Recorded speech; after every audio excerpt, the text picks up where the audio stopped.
Alright,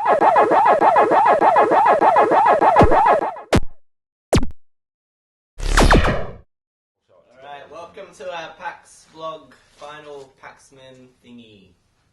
Richard. What did we think of the show? What did we think of the show? Oh, very good. No, indie stuff was amazing. Indie stuff blew me away. I found a lot in the last year, like student projects and stuff like that, they're a lot better now. You can play them for about an hour, 2 hours of these pretty fleshed out games, and the AIE exhibit there was some great stuff. In fact, one of my favorite games I played was... one of my favorite games I played was the last one, which was called Deflector, which was like, how would you describe it? Just like a twin stick shooter, but like multiplayer, right? And then but you can like deflect as well. You can deflect bullets, and if you deflect bullets, they become your bullets. So if you deflect them and you hit the other dude, that's your point. Wait, is it a 2D kind of? Yeah, so it's like top down, like bird's eye view. Oh, okay. Yeah, top down. And I was just really, really good. The other thing was, the other twist, you could hold down like the fire button, and then the longer you held it, the more charged up it would get, and therefore it would actually ricochet as soon as you released it. So someone would be like trying to deflect it, and you'd like try to get them on the rebound. So there was actually... So what, was it a multiplayer game? Yeah, it was... Yeah. Great. I love unscripted. Sorry. Sorry, John. Did anyone go into the conference not really knowing too much about it? Yeah, no expectations. I looked at the agenda, and I had all these ideas of all these panels I wanted to see, but... I'll be honest, I got to see about 0 panels, and out of about a good like 5 or 6 that I really wanted to see. So, but that was fine. Like, I don't think like, oh shit, ruined PAX experience. Far from it. It was really good. No, not at all. I mean, I didn't know what to expect at all, because I didn't go on their web. I maybe jumped on the website once to see if there's anything that stood out as being interesting. But as far as I'm concerned, it was just all to get this kind of stuff done. Like the last day. Today, I just found myself walking around going, hey, there's actually stuff I can play and things that I can do. Yeah, I found out like so much stuff that was there that I wasn't expecting. I mean, I spent most of our times in the expo hall, and there was like a whole other world in the big top. Yeah, we didn't even discover that till day 2, really, and even then we were just doing too much stuff. And the panels, missed so many panels, unfortunately, so yeah, definitely next PAX, try to catch more panels. Yeah, and I was just like, oh my god, every retro game ever in like the big top. There were so many consoles, I didn't even know what they were. Yeah. And they were running like newer games too. Yeah, really the Diddy Kong Racing spin-off was quite funny. I think that was called Merlin Racer or something. What was that on? I played it. That was the biggest rip-off ever. Yeah, it was like Diddy Kong. I think it's one of those ones where it's like a 64 controller and that's the whole console and you just plug it in. And all the characters are like animals and like... Actually... That was a DVD player developed by Samsung that had like extra computer hardware in it, and like the idea was that you get a DVD with a movie on it and would have some interactive content alongside it. Samsung wanted to expand the DVD format, but it completely collapsed. It was called the New One. We should probably start by not ripping off Diddy Kong Racing though. Yeah, that would probably help. And was it before give it a few years. But I think probably the most blatant and interesting rip-off would have had to have been the Plants vs. Zombies on Mega Drive. That was amazing. That was Plants vs. I know. That was awesome. That was crazy cool. And there were so many people that were just completely confused by what was going on there. That was just... It's gonna go... It was fine. But for anyone wondering, it happens because in Brazil, the Mega Drive is still absurdly popular. Master System. Both of them, actually. Like, the Master System is finally beginning to fall out of favour, and Brazil is upgrading to the Mega Drive these days. 2 million units since 2005, I think. Yeah, exactly. Which is the kind of sales figures you see for the mainstream consoles. How do you know stats like that off the top of your head? Because it had a little... It had a little card. He's just coming across as, like, really, like, intelligent. Go to PAX, you learn stuff at PAX. But yeah, like, little Russian, like, piracy outfits and stuff create rip-offs of iOS games and stuff like that. So you can get Angry Birds on the Mega Drive, you can get Plants vs. Zombies on the Mega Drive. Speaking of outfits, favourite costume you saw at the Link X Iron Man. Yes, Iron Man Link. Awesome. I don't know what that was, but I was just... It's just some guy who's like, I like Link, I like Iron Man. So why not? Peanut butter jelly. Why not? I think his actual description of it was like he was cosplaying as Iron Man, cosplaying as Link. Oh, because I asked him like how long did it take for you to make that. He said on and off 6 months. So he just said it so like nonchalantly, and then I said, well, how'd you make it? Oh, foam, liquid plastic. Oh yeah, just made the whole thing. Liquid plastic. Yeah, just out of my pocket. That's what I use every day. I reckon though it was surprising was how many League of Legends cosplay there was. Like that was huge. Like for someone who's sort of like I know about the community, but I'm outside of it. I mean, that was a big. Well, that's the thing. I'm still trying to wrap my head around how big that game is. Like how the following is huge. Not only did they have the biggest booth, but all of the PC outfits, like the Intel booth, the MSI booth, the like Western Digital booth, were all like mostly pushing League of Legends on their computers as well. So yeah, I mean, I've tried it a couple of times. I can't really get into it. I understand the appeal, and I do have a lot of friends who play it, but man, it's just so much bigger than I thought it was. And that what was it? The wargaming.net thing as well. That was the big push. With the tanks. Tanks. That's what I found. I saw a massive following for League of Legends, which is fair enough. But I sort of felt like, is it World of Tanks? World of Tanks, yeah. It was kind of being forced down now. It was. It's a bit like the drug pusher or something like that. I felt like this new stuff for you. I felt like they were make a community out of this. Yeah. I felt like they were kind of buying their way into it. I think I felt that from like before I even entered the expo when I saw like 8 Chrysler Wargaming.net limousines entering the expo. But who doesn't? I mean, if they want to try and sell their product, like I can see it now. They're in the briefing room. They're like, okay, we need to sell this. Yeah. Let's get a half dozen sexy ladies wearing barely anything at the front to draw in like teens. They had the most amount of booth players. Yeah, they did. And they were friendly. And intelligent. Oh, well, I don't know. You could tell, could you? Not from the conversations I had. They'd pull you aside. Like their tanks, let me say. Yeah, they'd pull you aside and they'd be like, there's so many tanks in this game. And like, I know nothing about tanks. This game is a world of tanks. Yeah. But, yeah. That's pretty cool. I think Nintendo did really, really well with their Nintendo made the show, I think. No, I think... Oh, Richard's not impressed. Let's hear it, mate. Let's hear it.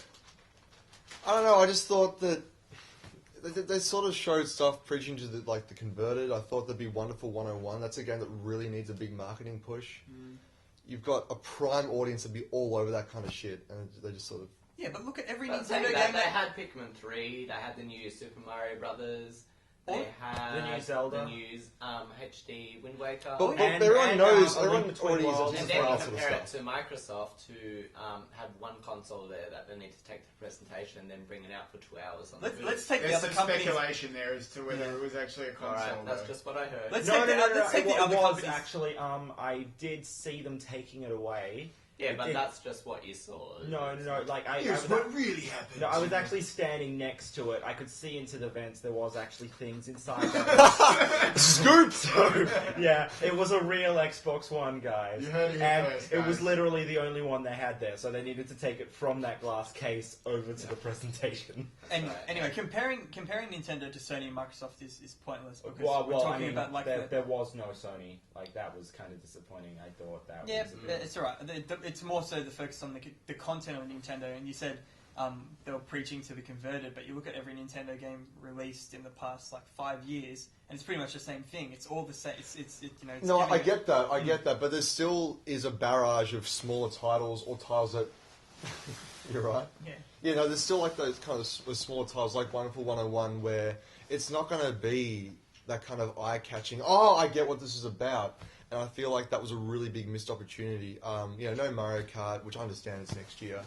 But just the smaller titles, like the eShop stuff, maybe even if Nintendo was serious about indies as much as, PCR and Sony are, they would actually put more of a focus on indie stuff.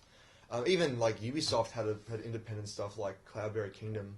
Ubisoft were very impressive. They were very good. Yeah. They had all their gear there. At the back of, I did notice one thing. At the back, in regards to Nintendo only pushing stuff to the converted, they had this big list of games, sort of as the wallpaper, as a backdrop. It just had a bunch of game logos, and of about 25 game logos, 6 of them were Mario games. I think we had Super Mario 3D World, Luigi's Mansion 2, New Super Mario Brothers. But we were having this discussion earlier. that like Mario Kart. because it's easy to say, oh yeah, Nintendo just pops out Mario every now and then to sell some games. But then earlier we were talking about the diversity of the Mario games in themselves. Yeah, So, yeah. People talk about how Nintendo doesn't put out new IPs, but I think that they do. Nintendo just doesn't put out new characters. I mean, you find a game like Luigi's Mansion that came out on the GameCube. You know, that was totally different. That to was any a other com- experience. That was completely. It was a new Nintendo character. Mario game. It was the same character, but it was a completely different experience. And they could have put someone completely different in that game, and it would have been considered a new IP. Yeah. But that didn't happen. Whereas you've got Yeah. other companies that will release a new kind of first-person shooter that is basically identical. That they'll claim as a new IP. But they'll call it a new IP, and everybody will be like, "This is so fresh. This is so new. This is so different." Whereas, really, it's kind of just a rehash of what people have been doing before. So, I think they can in some ways they can both be as bad as each other. I mean, it would be nice to see some new faces and stuff in Nintendo's library. I mean, we're talking about Kirby's Epic Yarn, how that was supposed to be. Excuse me, that was supposed to be a new IP with that Yin Yang guy, King. Can't even remember anymore. No. It wasn't Kirby related at all. Initially, it was supposed to be the character that you can play in co-op, like the blue guy. I'm pretty sure that was his game, Okay. but Nintendo decided that it would sell better if it had one of their own faces on it. Which is why it's But pretty. isn't that kind of the nature of where we're at the moment? It's that sort of insatiable hunger for the next thing. It's quite hard to sort of look at it now, and we'll think about these games. I don't know how we'll be looking at these at like 5-8 years time for any of these titles and think like, well, actually that was pretty good, or that was a big hype. Yeah, I don't know. I think this expo is a really good example of like how much stuff is just going on and just like out there in your face. We have to, of course, as consumers, we've got to choose between like so many different options, and where we go with that is just I think we demand to be pleased. Yeah, the coolest thing about the conference for me was probably just the reality of seeing indie games actually like Side by side. Yeah, and actually happening. Like it wasn't long ago that smaller developers wouldn't be able to actually do anything with their games, because there just wasn't platforms to do it on.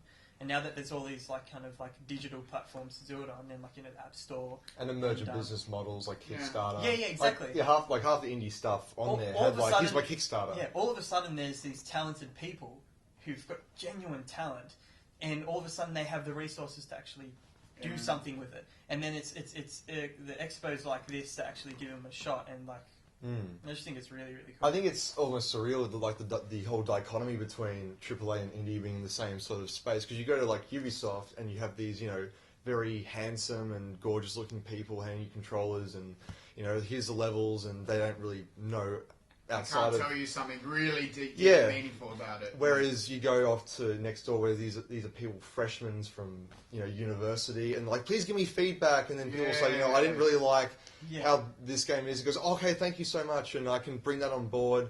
They're actually using that as quality control, or using that as to gain feedback. They all care what you think. It's because the individual's response. But that's how E3 started, though. E3, because I mean, this parallels to this being the first PAX in Australia. The first E3's coming out.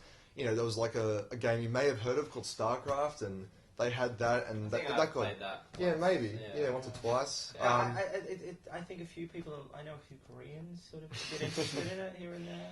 But that got blasted at E3, and they was really glad. It's like, cool, we'll go back, we'll fix it up. There's some and really look good what old happened. alpha photos of it. It looks actually awful, but it's kind of interesting for a bit of retrospective. But you're right. I mean, the feedback, like talking to every indie developer, and it's like, where are you going? What are you planning to do next?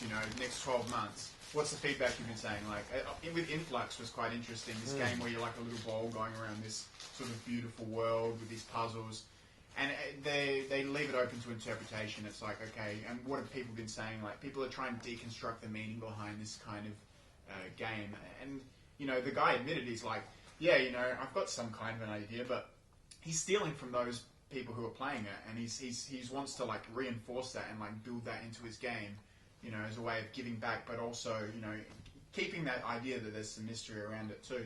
So what do you mean by stealing from those who play it?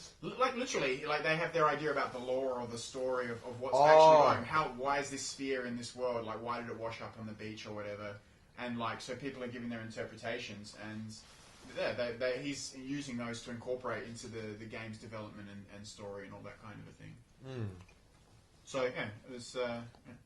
What about activities and stuff like that? Did you guys have anything that you thought was particularly fun? I guess nobody here did the laser skirmish besides Josh, who was sort of roaming about. In the laser tag. Yeah, were you a target there, or did you just leave you be?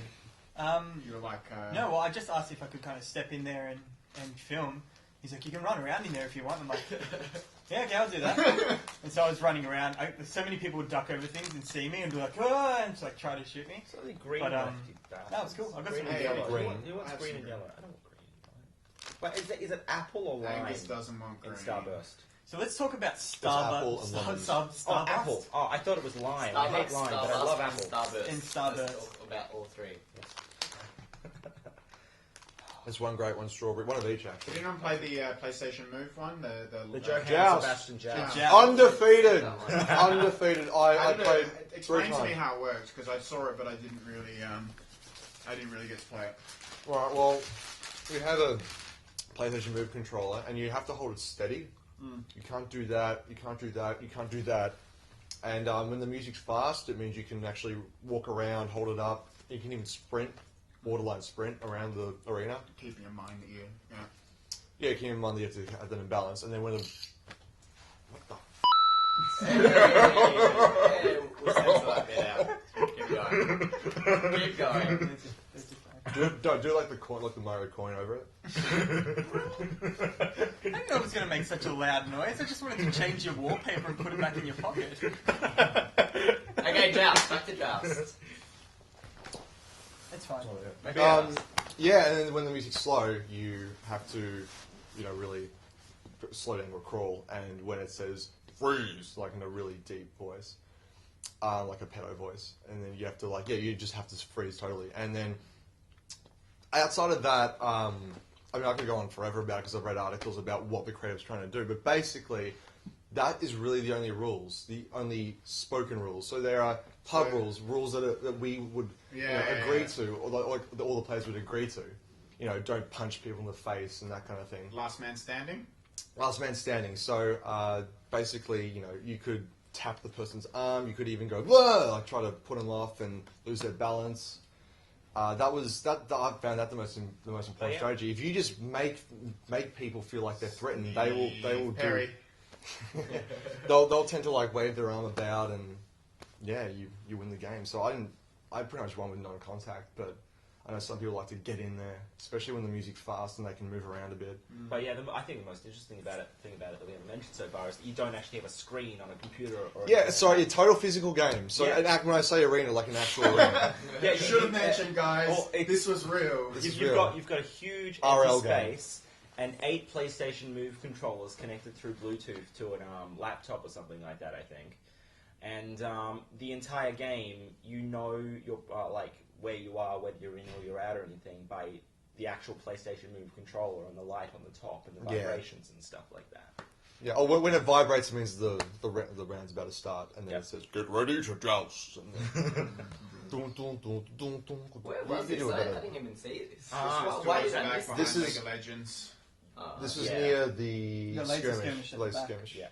It's like a big blue mat. I only saw it today. Yeah, it didn't look like much. It just sort of looked like people standing around if you weren't looking at it right, because it was just literally just a black wall as like a backdrop. Yeah. And an empty space with people holding Move controllers. I do think I remember where it is. I think Lance was the only person who didn't enjoy it. I remember saying, "Hey, Lance, Joust is here. Let's have a play." He goes, "Sure," because he's always up for anything. And then he played it, and he was out in about the first 5 seconds. His facial expression didn't change at all, just walked off. You want to play again? He's like, no. Hey, did anyone make off with any merchandise or Yes! swag?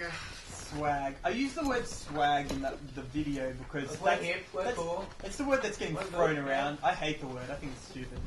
Swag. Swagerific, my friend. No, swagger is different. Hit it. I got a bit of swagger. You guys ready? I came, I saw, I kicked ass. That's how PAX Hail to the king. I love it. Oh, it's This is beautiful. given out free on the Retro Trivia Night, just random swag like this, so... I got to send a big shout outs to Blast Points, the first indie developer that we interviewed. He said, "Look, if you tweet our booth or something like that, If you tweet the entire booth. yeah, we just put the whole booth. Yeah, in whole a booth on tweet Twitter. And just send it And off. then boom. it's Bang. technology." And they said, "Look, we'll give you one of these Mogas, which I've only just seen." Yep. So And I it- tweeted it, and Case got them over. I even said it wrong. Moga, not MOBA. Oh wait, no, you do have Windows. Like, that's just anyway. It's alright. You can have it. You did the interview. Um, Quick plug in for the interviews. All the interviews are coming over the next couple of weeks. So Yes. yeah. It's Bluetooth Yeah. anyway. It connects your Android, and you can get away from. Worth $50. Yeah. Worth $80 in America, apparently. Yeah, that's pretty cool. That is some swag that has swagger. Swag. Oh man, you're holding on to Break that line for sound. so long. I can tell. No, I Like just cheap came up China. with that. I'm that quick. okay. So quickly, what's the worst thing of PAX? What Hanging out with didn't you you like guys. about it? Yeah. The price of the food and the drinks. Nah, that's alright.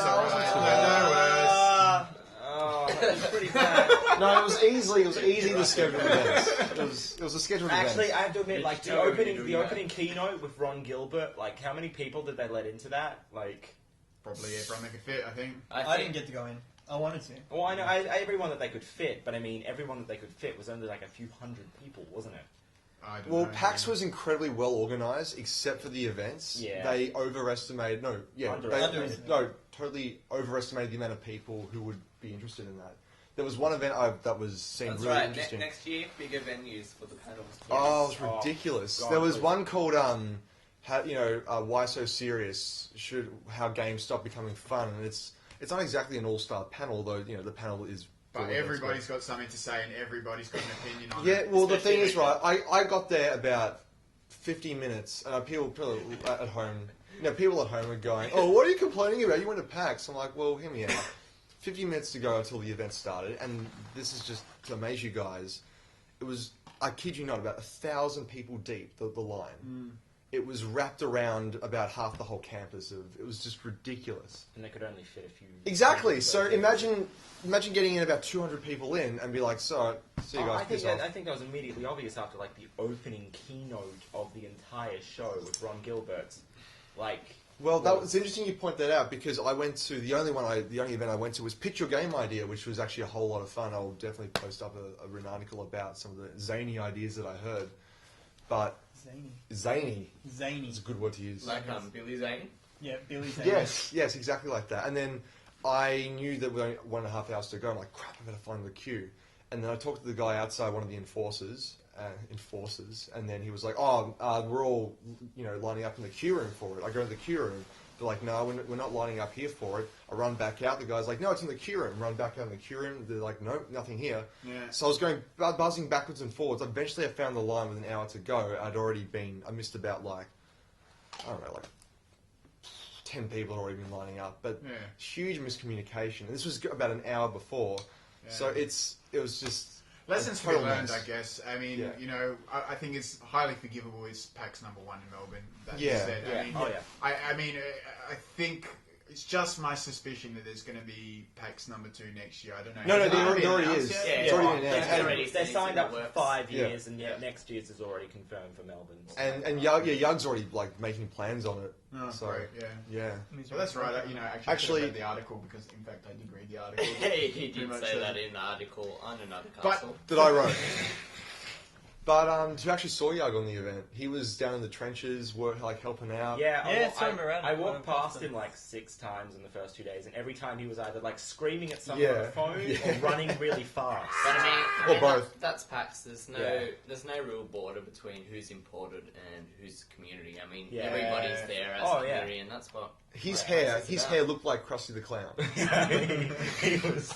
He was so stressed I think out. I think it was good that it was there. And on the working third stuff. day, Forget those media passes next year. Yeah, it's right. on the I third- love him to bits. It's amazing. Oh, it shows how much he- dedication. Oh, he you has. love him Dedicated. now. And on I'm the- teasing him because I love him. And on the third day, I just saw him sitting like this. Yeah, and how were you sitting, Angus? Pretty much the same. Pretty much I the think same. we all yeah. were. Like, we all it were. was But, 3 like, crazy days. we were just we probably didn't have that much of an excuse to be like that. I mean, But like, Maybe he, you didn't. He had I was this. up all night. He had this look of a Doing man what? who had seen wars. Like, Editing the video. But I guess he was there too. yeah. And then running in the wrong direction for 40 minutes or so. We don't know the city. This isn't like, except It's for in Richard. our No, this city. is none of our city. Richard yeah. But Richard doesn't even know it. Yeah. What are you talking about? You can see my dick on here. I was actually by accident. Well, cool. Yeah, I thought the big top was amazing. I thought it was just be like magic cards and crappy Warhammer. Oh, sorry, no offense to Warhammer fans. I just, that kind of niche sort of stuff, but it was amazing. You had, like retro games there, Yeah, as we like talked about before. Like the 3DO, the CDI, Yeah. the Amiga CD. It was like so spacious, and there was like a whole bunch of consoles. You could actually rent out games. Yeah, a bit console like a free library. was like going to a video store. Or Oh, something. it's Yeah, amazing. It's better than a video store. Well, yeah, was it's better. like- They had everything. Yeah. That massive, fat, like high quality televisions and tabletop ones you could join. But one of the highlights as well. one Board of my game rental. Yeah, board game rental. One of the tabletop things, they had these little demo tables set up where an enforcer who actually knew the rules of, say, Pathways or Dungeons and Dragons would sit you on a demo hour to see what you think of the game. And then, you'd move up from the table, go to another table. You could have spent a whole day there and be thoroughly entertained. It was very, very well organised. And massive jumbling blocks, aka Jenga. Or actually, it was Jenga. Who called though. it I didn't play that. jumbling blocks? Who It calls was- it that? No, because we had at the AC meetup, we had Jenga. Well, but not Jenga. It was jumbling blocks. It's like those Quick AC meetup success. Yeah. Yes. Yeah. Which is that was proof fun. that I know Melbourne. Yeah, that's nice. Yeah, look, I don't know. That was so good. choice on the venue was good, and I think everyone enjoyed themselves from Galactic Circus all the way through. I met basically everyone bar Dylan for the first time, and I got to say there was really no hesitation from anyone. It was pretty much like kind of welcome aboard and let's play some games. No, thanks a and let's lot, do it. guys. No, you all really helped, especially with the cleaning You up. really helped. You completely. Yes, thanks to Richard for organising the whole thing Yes. And, like, the- inviting me along. Richard It was good. It was The like- Get on good. Top tournament was the Rapper. most entertaining thing ever. Like, the Get on Top tournament. Yeah, That get on was- top. Yeah, It's get by on it's top. by Foddy, the guy who did Quap. If you know Quap. So Yeah, you need 2 players, but it's just very good. it's crazy good. Anyway, any last kind of words or anything on the conference? Something you'd like to mention, anyone? I'm getting so tired. Yeah, look, sleep, home, sense of emptiness. Yeah. Not a sense I of think I'm emptiness. going to enjoy the next week or two, being able to return to normal sleeping patterns. But yeah, definitely I will miss PAX, and I'll be back next year. Definitely. Yeah, that was very, very good. And the independent stuff was sensational. Framed was great. Grow was great. So on Burden was fantastic. There'll be some interviews on that and footage on that. Yeah, there was just a good highlights package, but there really was something for everyone. I know it's a cliche term, but it was very, very good. I saw kids having fun, grown-ups.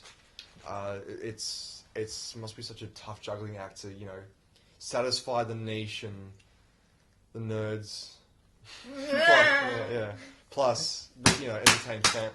What are you doing? Get 'em pop. Great gags. You said nerd, so I had to pop it in your face or something. It's alright, we're all a bit nerdy. Yeah, of course. Word doesn't have as much strength as it did maybe I about prefer 10 years geek to ago. nerd, but we're not going to get into that. No, I prefer nerd now, to are geek. we? They had I'm sure they would have had a panel on that, but not Yeah, that that's make There was that guy from Zelda Universe as well from Beauty and the Geek.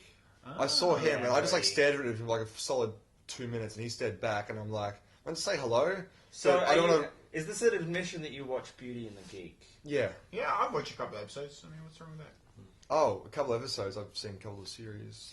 Anyway, why don't we tie this vlog to a close? Thanks everyone for. No, I've got nothing. Thanks everyone for. No, look, I think we should apologise for the sudden, the abrupt ending of the last clip because our SD card ran out. But, you know what? We're back here. Bye, Ron. See you guys. See ya. Why That was you making awesome. that face? Why you